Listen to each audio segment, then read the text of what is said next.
창세기 15장 1절에서 7절. 이후에 여호와의 말씀이 환상 중에 아브람에게 임하여 이르시되 아브람아 두려워하지 말라. 나는 내 방패요 너의 지극히 큰 상급이니라. 아브람이 이르되 주 여호와여 무엇을 내게 주시려 하나이까. 나는 자식이 없사오니 나의 상속자는 이 다메섹 사람 엘리에셀이니이다. 아브람이 또 이르되 주께서 내게 씨를 주지 아니하셨으니 내 집에서 길린 자가 내 상속자가 될 것이니이다.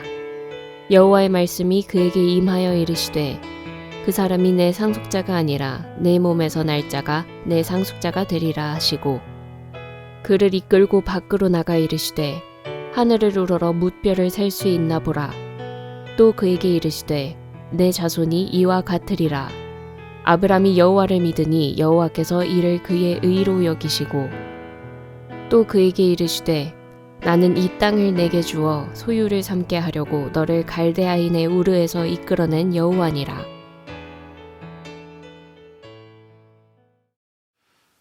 여러분 돈키호테 아시죠? 세르반테스의 돈키호테 아마 어렸을 적에 이 소설을 한 번쯤 읽어봤을 것 같고 또 아니면 이야기를 들어서 돈키호테가 누군가 저희가 대충 압니다. 그리고 이제 비유로 말하기를 좀 엉뚱한 사람, 좀 괴짜인 사람 보고 돈키호테 같다 이런 말을 해요. 그러니까 그 소설에도 나오는 것처럼 돈키호테가 이제 정신 착란을 일으킨 거지요. 자기가 대단한 기사인 줄 알고 또 방황하고 그 모험을 이제 재미있게 소설로 엮었는데요. 굉장히 큰 꿈을 가진 것처럼 보여요. 근데 전혀 현실성이 없어요. 그리고 정말 객관적으로 이렇게 들어보거나 보면 얼토당토하는 그런 이야기예요. 근데 본인은 확고하게 그걸 또 믿고 있단 말이에요.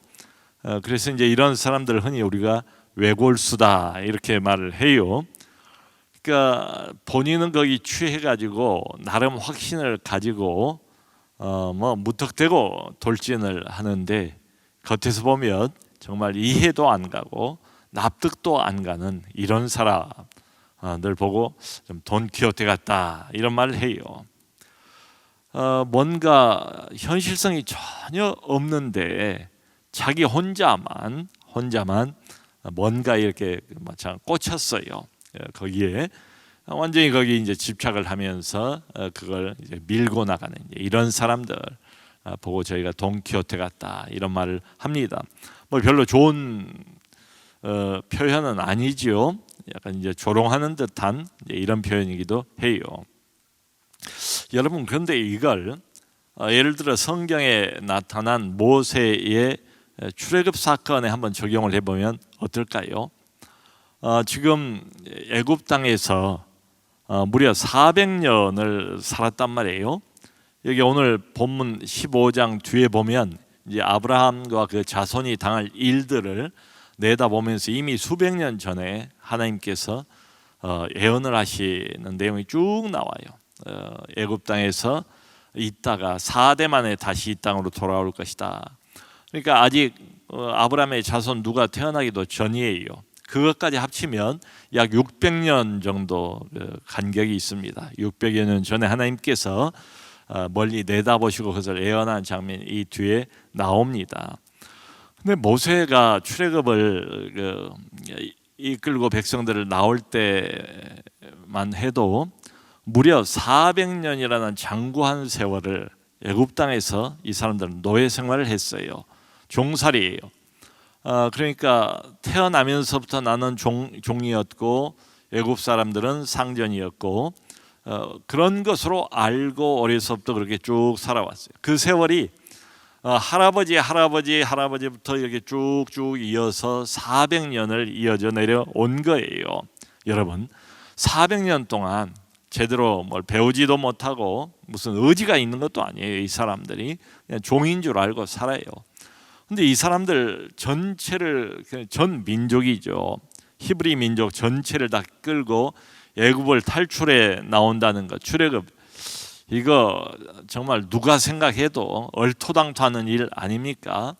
그야말로 뭐 듣자마자 이건 불가능이라고 어떤 한 사람이 이걸 가능성이 있다고 믿겠어요. 그럼에도 불구하고 우리가 모세를 돈키호테다, 돈키호테 같은 사람이다, 이렇게 말하지는 않잖아요. 그건 왜 그래요? 그럼 모세의 꿈이 아니잖아요. 그건 하나님의 꿈이잖아요. 이를테면 모세의 계획이 아니잖아요. 그건 하나님 전능자의 계획이었잖아요. 모세가 자기 생각 따라서 이스라엘 백성들을 끌고 나온 게 아니잖아요. 하나님의 말씀과 명령 따라서 백성들을 끌고 나온 것 아닙니까? 그리고 그 꿈이 결국 이루어지지 않습니까? 모세 한 인간은 불가능하고 하나님의 능력으로 이루어지는 것을 우리가 봅니다. 여러분, 우리가 요셉이라는 인물을 흔히 꿈꾸는 자다, 뭐 꿈을 이렇게 잘 꾸고 또 꿈을 잘 맞추는 사람이 요셉 아니었습니까? 근데 여러분, 이 요셉도 생각해 보면 요셉이 스스로 꿈을 꿉니까? 그건 아니죠. 사실은 요셉이 꾸었던 모든 꿈은 다 하나님의 꿈이죠. 요셉 당사자는 전혀 몰라요. 근데 아주 기가 막히게 보면 스토리가 어떻습니까? 요셉의 인생을 붙들고 계신 분은 하나님. 결국은 요셉이라는 한 인간을 통해서 하나님이 자신의 꿈을 이 땅에서 이루어 나가는 그런 내용 아니겠습니까? 이렇게 보면 요셉은 그저 하나님의 통로에 불과한 거죠. 모세도 하나님의 통로에 불과한 거죠. 그리고 맨 첫 번째 믿음의 우리가 조상이라고 부르는 오늘 본문의 아브라함도 이렇게 보면 하나님의 꿈, 그것을 실천하기 위한 통로에 불과한 거지요. 여러분, 처음부터 하나님께서 인간을 향하여 또 세상을 향해서 가지고 있는 궁극적인 꿈이라면 뭐가 있을까요? 이제 제가 일부러 이 표현을 써봅니다. 하나님이 가지고 계시는 지금도 변치 않는, 지금도 계속 도도히 흘러가고 있는 하나님의 꿈의 물결이 있다면 하나님의 궁극적인 꿈, 그건 뭘까? 그건 인간 구원이에요. 지금도 하나님은 우리 인간을 이 세상 속에서 세상의 여러 복잡하고 변화무쌍한 세상사 한 복판에서 하나님은 자신의 꿈을 이루어가고 있습니다. 인간 구원, 그 구원의 완성을 향해서 우리는 달려가고 있어요. 이걸 위해서 본격적으로 선택을 받은 사람이 아브라함이에요. 그리고 아브라함을 하나님께서는 부족함에도 불구하고 지금 사용하고 계시는 장면을 우리가 보고 있습니다. 자, 그러므로 언뜻 이 아브라함이라는 인물을 보면 대단한 믿음을 가지고 있는 것처럼 보여요. 그러니까 집에서 기르던 318명을 데리고 조카 롯이 사로잡혀갔다는 소리를 듣고 우리가 지난주에 봤잖아요.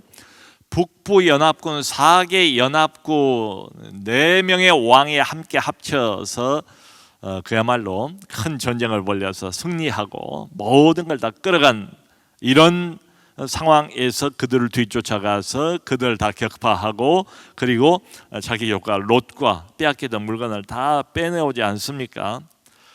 자, 여러분, 지금 이 아브라함이라는 이렇게 보면 위대한 어떤 전과를 세운 사람이죠. 혁혁한 공을 세운 사람. 원래는 가나안 사람이 아니지만 가나안 땅에서 이미 자리를 잡고 그 명성을 드높이기 시작한 아브라함의 어떤 위대함, 용맹무쌍함, 대단한 인물처럼 보이지 않습니까? 자, 그런데 이 모든 것 배후에 살아계신 하나님의 손길이 있었다는 것을 저희가 염두에 둔다면, 만일 이 아브라함 인생에서 하나님을 배제해버린다면 아브라함에게서 하나님만 쏙 빼온다면 뭐가 남을까요? 아브라함은 여전히 연약한 인간, 그리고 허물 많은 인간에 불과해요. 그걸 이제 잘 보여주는 게 오늘 본문 1절입니다. 1절 보면 이후에 이제 벌어진 일이래요. 이게 이후가 언제 후를 말하는가 하면 아브라함이 홀로 북부 4개 연합군을 대파시키고 난 이후에 큰 승리를 하나님의 도움을 힘입어서 맛보고 난 이후에 그때를 말합니다. 이후 승리를 하고 난 이후, 그러니까 언뜻 생각해 보면 굉장히 기분도 좋고 만족스럽고 또 팔레스타인 땅에서 자신의 명성도 더 높아지고 그냥 좋은 일만 있을 것 같은데 그렇게 보이질 않아요. 아브라함이 굉장히 두려움에 떨고 있는 것처럼 보여요. 하나님이 두려워하지 말라 그러니까 말씀하시죠. 아브라함이 대단히 속으로 두려워하고 겁먹고 어쩌면 공포에 질려 있는 것처럼 그렇게 보여요. 그러니까 이런 겁니다. 아브라함이 한번 이제 정말 호기를 부리고 용감무쌍하게 한번 했어요. 믿음을 가지고 갔어요. 그래서 이겼어요. 근데 여러분 하긴 했는데 이런 때가 있잖아요. 나중에 이제 큰 일이 끝났어요. 끝난 뒤에 정신을 차리고 보니까 내가 무슨 짓을 했지? 그때는 뭐 정신 없이 그야말로 그 일을 해결하기 위해서 뭐 앞뒤 보지 않고 그냥 달려들어서 뭐 죽기 살기로 해냈어요. 근데 나중에 시간이 좀 지나고 난 다음에 정신이 돌아왔단 말이에요. 이것은 인간적인 정신, 이성이 돌아왔다, 상식이 돌아왔다. 객관적으로 이 사건을 다시 조명하고 바라볼 수 있는 이제 그런 때가 왔다 이 말이지요. 여러분 믿음에 사로잡혀 있을 때는 객관성을 잃어버립니다. 아니 사실은 객관성을 잃어버린다는 말, 뭐 상식을 잃어버린다는 말보다는 상식을 초월해 버리잖아요. 하나님을 향한 믿음이 있으니까. 근데 이 믿음에서 좀 조금 깨어나면, 인간적인 이성이나 생각이 좀 깨어나면 이럴 수 있잖아요. 내가 무슨 짓을 했지 도대체? 내가 어쩌다가 그런 일을 했지? 한 번 승리를 하긴 했는데 이제 보복에 대한 두려움이 있지 않겠어요? 그 막강한 4개 연합군이 쳐들어오면 도대체 이걸 어떻게 막나? 큰일 났구나. 내가 큰일 날 일을 저질렀구나. 그런 두려움에 아브라함이 떨고 있는 것처럼 보여요. 하나님이 그걸 아십니다. 그리고 아브라함에게 어느 날 직접 나타나세요. 그리고 하신 말씀이 1절이에요. 아브라함아 두려워하지 말라. 두려워하지 말라. 나는 너의 방패요. 나는 너의 방패요. 여러분 아브라함 때나 우리 때나 이건 같은 것 같아요. 아브라함도 믿음의 조상이라고 말했지만 두려움이 없는 거 아니에요. 뭐 두려움이 앞에서 우리가 봐지 않습니까? 참 모든 인간이 가지고 있는 기본적인 감정 중에 하나는 분명히 두려움입니다. 여러분들은 어떠세요? 하루를 지나면서도 어떤 걱정거리, 불안 그리고 두려움 없이 살아가는 날이 과연 있는가? 날마다 이 두려워해야 될 일, 또 실제로 두려워지는 일들, 걱정거리들, 이게 뭐 한두 가지가 아닌 것 같아요. 각종 질병에 대한 두려움, 뭐 코로나 시대에 더 그렇지요. 감염에 대한 뭐 이런 두려움. 지금 이제 바깥에서는 마스크를 안 쓰고 다녀도 되는데 다니다 보면 거의 대부분 사람들이 마스크를 또 쓰고 다녀요. 서로 눈치는 조금씩 보면서 그래도 마스크를 완전히 벗지를 못해요. 몇 년 동안 그 감염에 대한 이 두려움과 공포 이런 것들이 이미 학습이 되어버린 것처럼 그렇게 보여요. 각종 질병에 대한 두려움, 또 경제, 고물가 매일같이 뉴스에 나오지 않습니까? 경제에 대한 두려움, 미래가 어떻게 될 것인가, 미래에 대한 두려움, 참 이것저것 생각해 보면 이 두려워해야 할 제목들이 끝이 없는 것 같아요. 아니라 코로나로 인해서 모든 게 이전보다 더 불안정하고 불안해졌어요. 정치도 불안한 것 같고 경제도 불안한 것 같고 우리의 안보도 불안한 것 같고 자 이러다 보니까 어디 한 군데에 정말 마음을 둘 데가 없지 않은가. 마음을 둘 데가 없어요. 마음 붙일 데가 없어요. 뭐 뉴스를 이게 들어보면 뭐 모든 뉴스는 다 불안거리들이에요. 다 걱정거리들 아니겠습니까? 또 뭐 이런 표현이 어쩔지 모르겠지만 어떤 사람들은 기질적으로 또 걱정을 특별히 잘하는 사람들이 있어요. 마치 은사 중에 걱정 은사라도 받은 것처럼 종일 하나님을 묵상하고 말씀을 묵상하고 이래야 되는데 종일 걱정거리를 계속해서 묵상하고 또 묵상하는 이런 경우도 있어요. 여러분, 우리 걱정거리들이 뭐 해결이 되지요? 해결 안 되는 건 아니에요. 근데 해결이 하나가 됐어요. 그렇다고 해서 모든 걱정거리가 다 없어집니까? 삽시간에? 그런 것은 아니에요. 걱정거리 하나가 해결이 되면 다른 걱정거리가 또 다가오지 않습니까? 그러니까 이렇게 보면 걱정거리라는 것은 정말 끝이 없다. 근본 해결은 안 돼요. 정말 걱정이 완전히 없어지는 날 이 땅에서 있을까? 그런 날이 불안거리가 하나도 없고 두려워할 일이 아예 그냥 없어지는 이런 때가 있을까? 근본 해결은 안 돼요. 우리가 그걸 알아요. 근데 오늘 하나님께서 지금 걱정과 두려움에 사로잡혀 있는 아브라함 자기 종에게 하나님이 걱정하지 말래요. 지금 우리 하나님께서 아브라함 이 믿음의 사람에게 걱정거리, 두려움에 대한 근본적인 해결책을 말씀을 하고 계시는 거예요. 그게 뭡니까? 아브라함아, 두려워하지 말라. 나는 너의 방패다. 나는 너의 방패다. 여러분, 방패 아시죠? 그 군사들이 싸울 때에 적의 칼을 또 적의 창을 맞고 자신을 보호하기 위해서 드는 게 방패 아닙니까?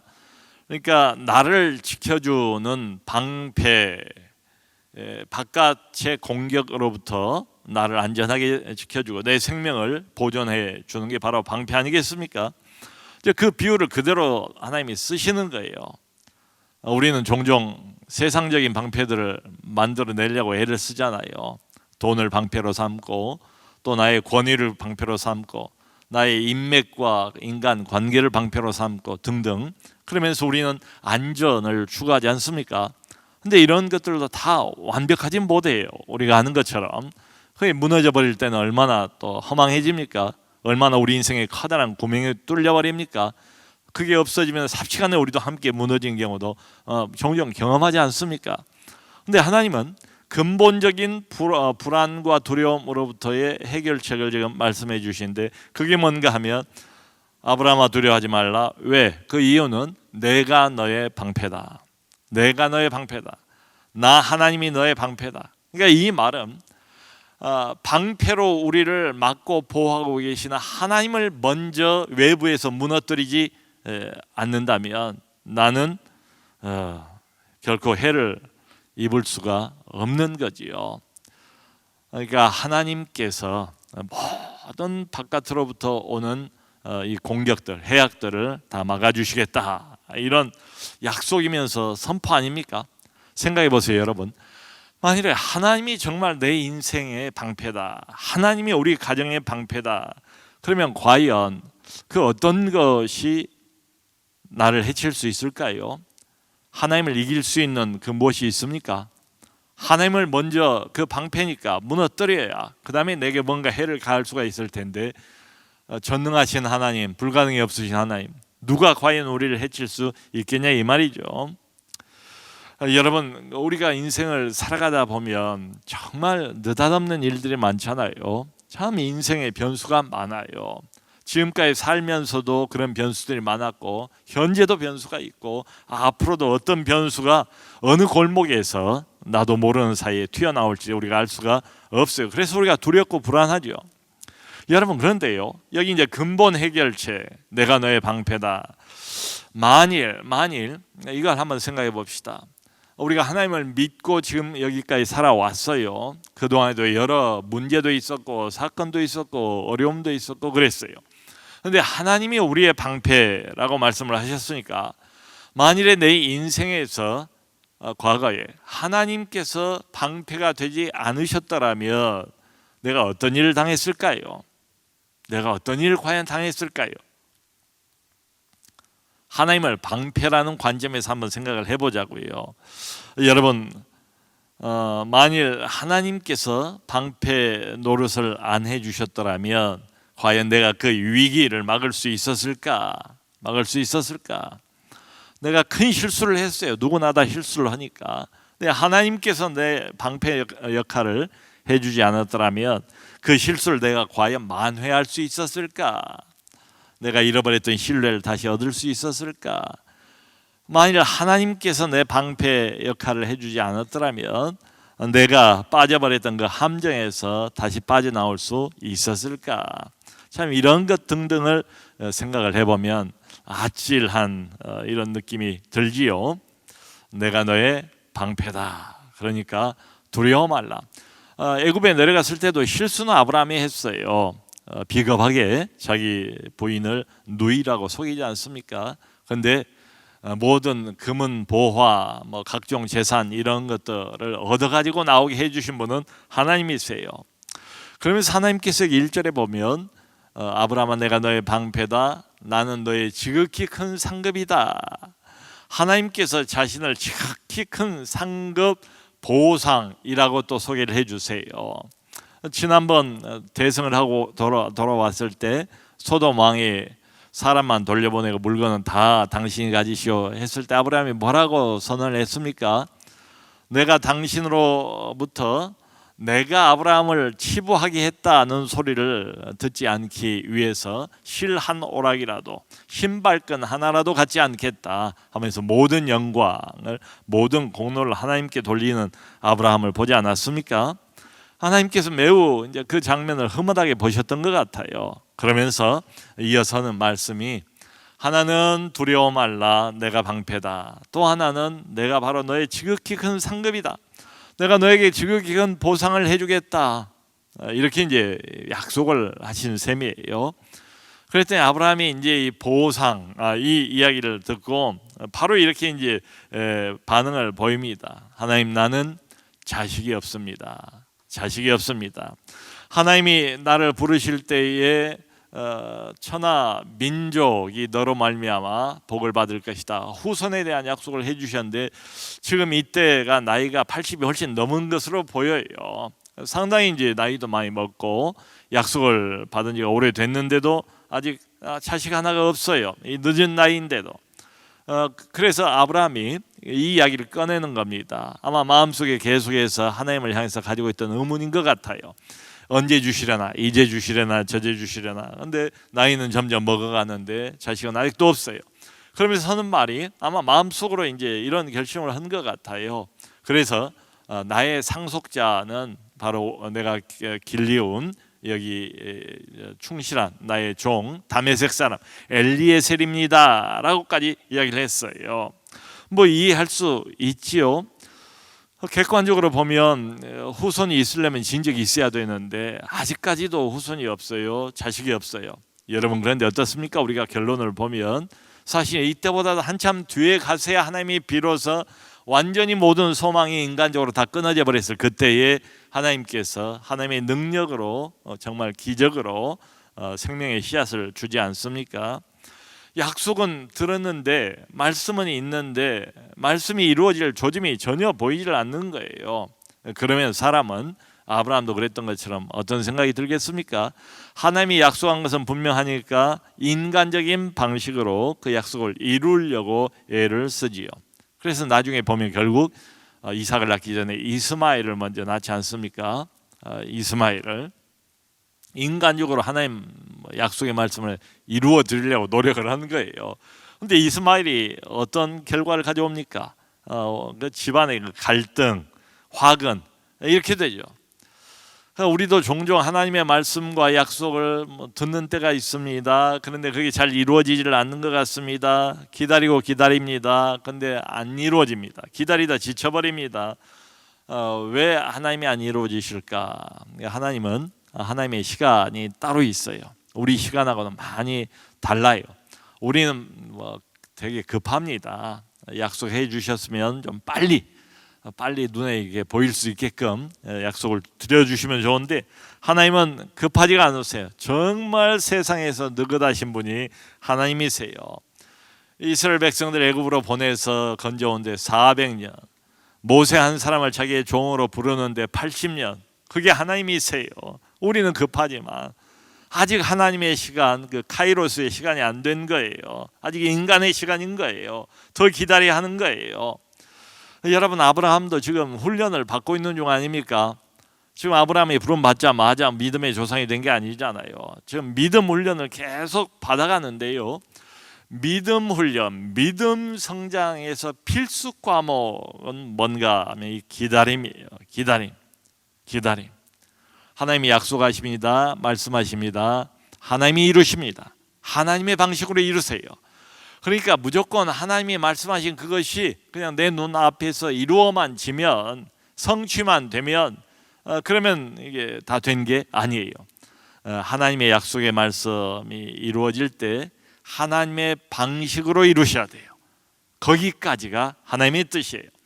하나님이 말씀하셨다, 하나님이 약속하셨다, 하나님이 이루신다, 하나님의 방식으로, 그걸 하나님의 방식까지를 지켜드리는 데까지가 우리 믿음의 순종입니다. 그러면서 하나님께서 여기서 이제 분명하게 못을 박으시는 것 같아요. 여기 4절 5절을 보면 엘리에셀이 내가 생각하는 후손이 아니고 너의 몸에서 날 자라야 너의 후손이 될 수 있다라고 분명히 말씀을 하세요. 근데 아직도 조짐이 없는데, 그래서 상당히 이 문제 때문에 사라하고도 고민을 해왔을 것 같아요. 하나님에게 당장 이걸 질문을 드리는 거 보니까 못 믿어하는 것처럼 보이는 아브라함을 하나님이 밖으로 이끌고 가세요. 밖으로 끌어내세요. 그리고는 하나님이 이런 말씀을 하십니다. 하늘을 우러러 뭇별을 보라. 너의 자손들이 저렇게 될 것이다. 자, 여러분 한번 생각해 보세요. 그 밤 하나님이 직접 나타나셔서 아브라함은 두려워하지 말라. 왜? 나는 너의 방편이라. 그리고 나는 너의 지극히 큰 상급이니라. 너는 앞으로도 큰 보상을 받게 될 거야. 너의 몸에서 날 자가 너의 진짜 약속의 씨앗이다. 약속의 후손이다. 이런 말씀까지 하셨어요. 그 못 믿어온 아브라함을 이끌고 밖으로 나가서 공중에 저 뭇별을 보라. 하늘을 들어서 쳐다보니까 그냥 무수히 많은 얼마나 참 맑은 하늘이었겠습니까? 지금과 비교해서 무수히 하늘, 넓은 하늘, 새카만 하늘에 그냥 촘촘히 빼곡히 무수히 많은 별들이 널려 있는데요. 하나님 말씀이 너의 자손이 저 뭇별과 같을 것이다. 여러분, 우리가 이런 말 하잖아요. 비전을 시각화한다. 하나님이 이렇게 비전을 시각화하는 건 괜찮아요. 그러니까 그림으로 보게 하시는 거죠. 마치 아직 태어나지 않았어요. 아직 생명이 없어요. 조짐도 없어요. 근데 미리 그걸 보게 하시는 거예요. 하늘의 별들로 그것을 이제 바꾸어서 너의 자손들 하나하나가 저렇게 셀 수 없을 정도로 하늘의 공중에 빼곡히 들어선 별들처럼 많아지게 될 거다. 하나님이 직접 꿈을 꾸게 하시는 장면이죠. 여러분, 도무지 믿기 어려운 말씀을 받는 경우도 가끔 있어요. 하나님의 말씀인데 감이 안 와요. 현재 상황하고 너무 안 맞아요. 그야말로 누가 이거 들으면 동켜태라고 그럴 거예요. 인간적인 시각으로는 정말 어린 반푼어치도 없는 이런 상황이에요. 이 말을 누구한테 이야기하기도 어려워요. 이걸 나도 안 믿어지는데, 아브라함도 잘 못 믿고 있는데 이걸 누가 믿을 수 있겠습니까? 자신도 못 믿는 편이에요. 이제 저는 우리 미랄 학교가 말하자면 그런 하나님이 주신 꿈 중에 하나라고 생각이 돼요. 여러분, 강남 한복판에 장애인 학교가 가능합니까? 그때도 반대를 많이 했지만 이게 정말 있을 수 없는 일이에요.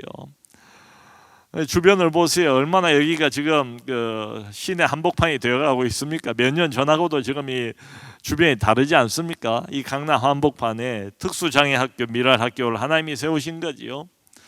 이쪽으로 금요기도회를 옮기는 것도 정말 처음에는 불가능한 것처럼 여겨졌어요. 근데 코로나가 왔어요.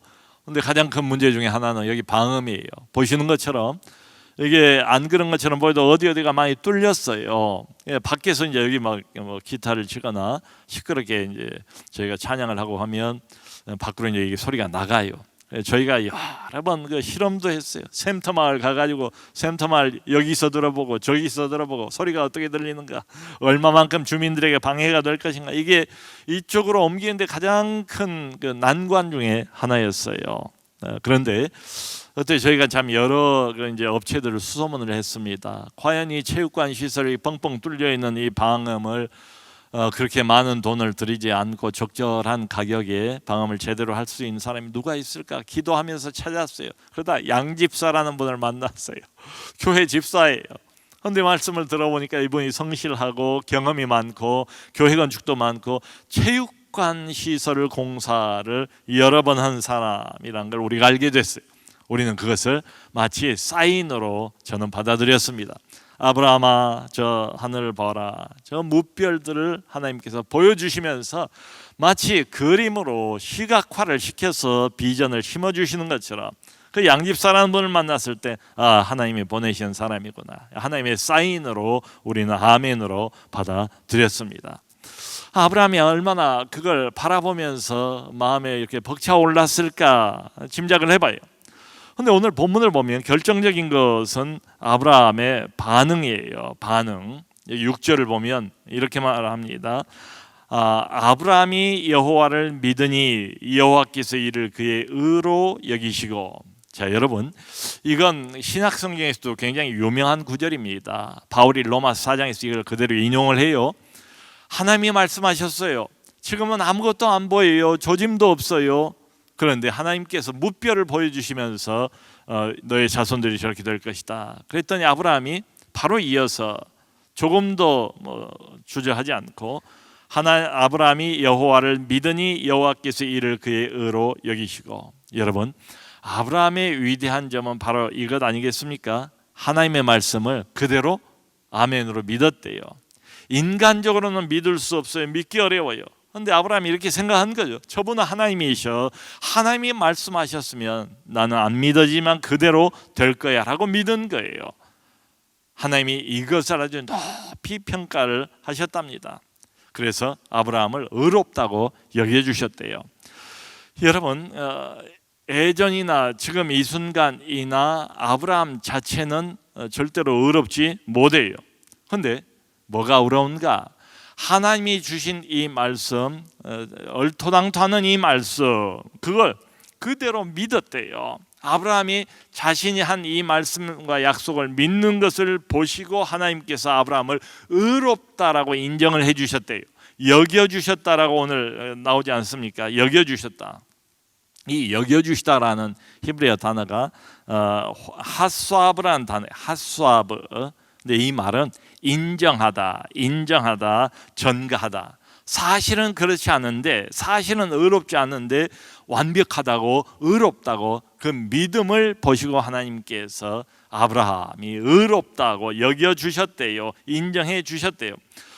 요 내용을 로마서 4장 2절 3절에서 바울이 이렇게 이야기를 합니다. 만일 아브라함이 행위로서 의롭다 하심을 받았으면 자랑할 것이 있으려니와 하나님 앞에서는 없느니라. 성경이 무엇을 말하느냐? 아브라함이 하나님을 믿음에 그것이 그에게 의로 여겨진 바 되었느니라. 바로 이 구절을 그대로 로마서에서 바울이 인용을 합니다. 그 로마서 배경이 뭔가 하면 의인은 없나니 하나님 앞에 한 사람도 의인이 없다라는 걸 이야기를 하면서 보라는 거예요. 모세가 율법을 들고 나와서 행위를 주장하기 이전에 이미 훨씬 오래 전에 하나님께서 아브라함을 통해서 믿음으로 의롭다함을 얻는다는 원리를 확정하지 않았는가라고 바울이 논증을 하는 대목입니다. 바로 이 대목에서 여기에서 믿음으로 의롭다함을 얻는 원리가 설계됐다는 거예요. 여러분, 구원받는 원리 뭡니까? 여기 있습니다. 하나님 앞에 사람이 의로워질 수 있는 원리 바로 여기 있습니다. 이건 하나님이 정하신 원리예요. 신약과 구약이 다 동일하지 않습니까? 그것은 뭐예요? 행위로 의로워지는 건 아니고 믿음으로 의로워지는 줄로 믿습니다. 여러분 보세요. 장엄한 구원 역사, 여기 7절 나온 것처럼 갈대아 우르에서 한 사람을 하나님이 선택하시고 그를 부르심으로 시작하지 않습니까? 장엄한 이 구원 역사, 이걸 인간이 감당할 수 없어요. 인간은 그저 수단이고 통로에 불과합니다. 아브라함이 이루어가는 것도 아니에요. 하나님이 출발시키셨고 하나님이 진행해 오셨고 그리고 지금도 하나님께서 이 도도히 흘러가는 구원 역사를 하나님께서 앞장서서 끌고 가신 줄로 믿습니다. 아브라함의 후손인 우리들을 통해서 지금도 하나님께서는 세상사 한복판에서, 그러니까 세상사를 보면 정치가 어떻고 뭐 경제가 어떻고 뭐 요란하잖아요. 항상 복잡하고 요란하고 갈등이 많고 하나님은 눈에 안 보이고, 그럼에도 불구하고 세상사 한복판에서도 하나님께서는 꾸준히 아브라함의 자손된 우리들을 통해서 하나님의 나라를 확장해 가고 계십니다. 하나님의 위대한 구원의 역사를 지금도 진행해 가고 계신 줄로 믿습니다. 성도 여러분, 그 어떤 것이 하나님의 뜻입니까? 그게 하나님의 약속입니까? 그게 하나님의 말씀 맞습니까? 그런데 인간적으로 생각해 보면 불가능해 보입니까? 돈키호테 같이 생각이 됩니까? 네, 아브라함을 생각합시다. 오늘 본문을 기억합시다. 아브라함이 이루는 것 아니고요, 모세가 이루는 것 아니고요, 요셉이 꾸었던 꿈이 아니고요, 꿈을 꾸게 하시는 분도 하나님이시고 약속의 말씀을 우리에게 주신 분도 하나님이세요. 말씀하시는 분은 하나님이세요. 하나님이 말씀하셨으므로 하나님이 이루실 거야. 그게 아브라함의 믿음이었습니다. 우리도 동일한 믿음을 가집시다. 하나님이 약속하셨다면 하나님이 친히 이루실 것을 믿고 믿음으로 전진하는 우리 모두가 될 수 있기를 주님의 이름으로 축원합니다.